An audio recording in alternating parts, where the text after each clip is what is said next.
Welcome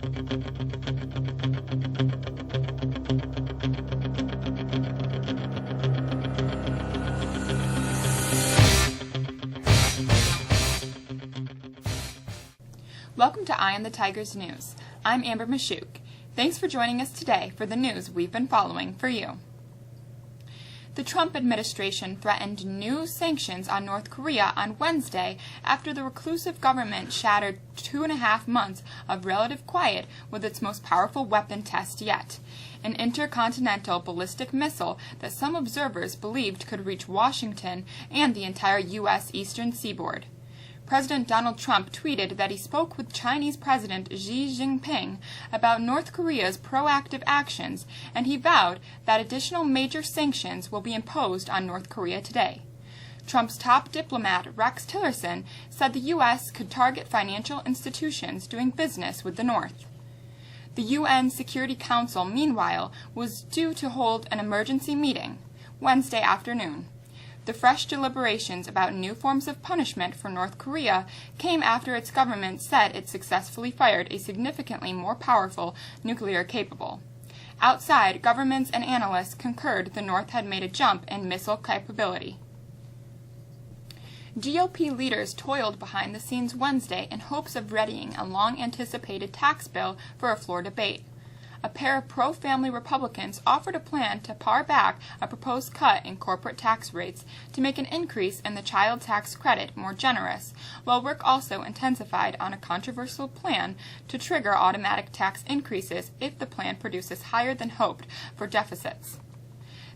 Some senators said the bill, as currently constructed, gives too much of its benefits to corporations and that their plan to make the $2,000 credit fully refundable to low-income families would level the playing field for families while still kickstarting national investment and growth. A vote on the plan could split Republicans. Senate Majority Leader Mitch McConnell announced, as expected, that the Senate would vote to begin debate on the measure Wednesday afternoon, with the vote coming as soon as Thursday. Stoking the same anti-Islam sentiments he fanned on the campaign trail, President Donald Trump on Wednesday retweeted a string of inflammatory videos from a fringe British political group purporting to show violence being committed by Muslims.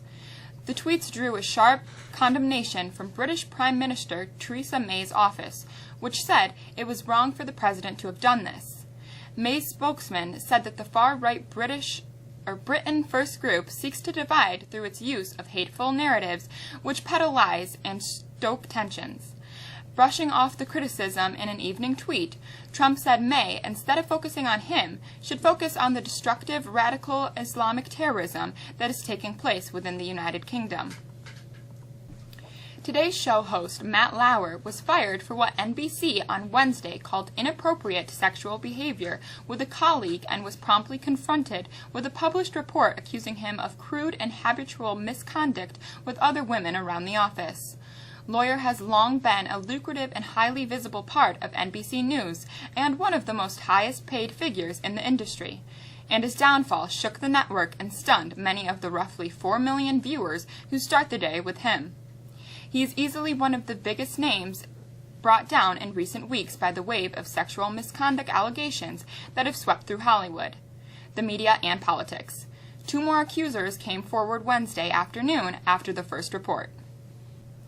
After a very cold start to the day, we warmed up to well above normal. How long will this last? Maya has the forecast.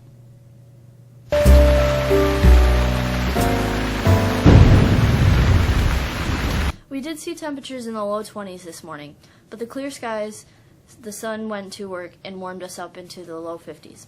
But throughout the day, our winds are going to shift from the south to the west, and with that, rain comes into the area. There are times that rain will be heavy. Friday and Saturday, the sun mixes with clouds, with highs in the low 40s. Sunday, we see a return of showers. There are some long-range indication that a real return to winter beginning late next week as a clipper system is poised to move through the area. Those systems are notorious for sparking lake snow activity. We'll keep an eye on it. That's the forecast. I'm Maya. Have a great day. Mexico wrestling opened its season last night. Here's Bianca with the results.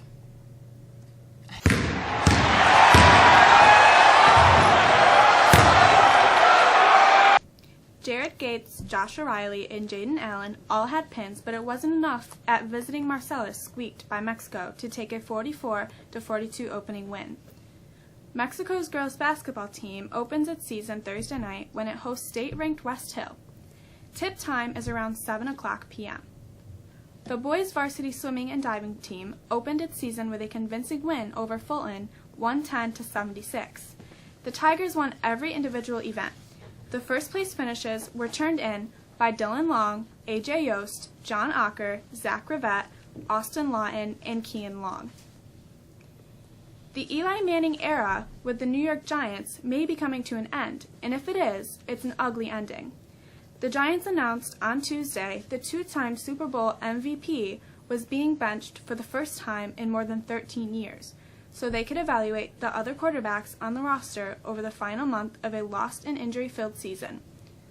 The decision to sit the 36-year-old Manning was totally unexpected, especially with the 5 games left in the regular season.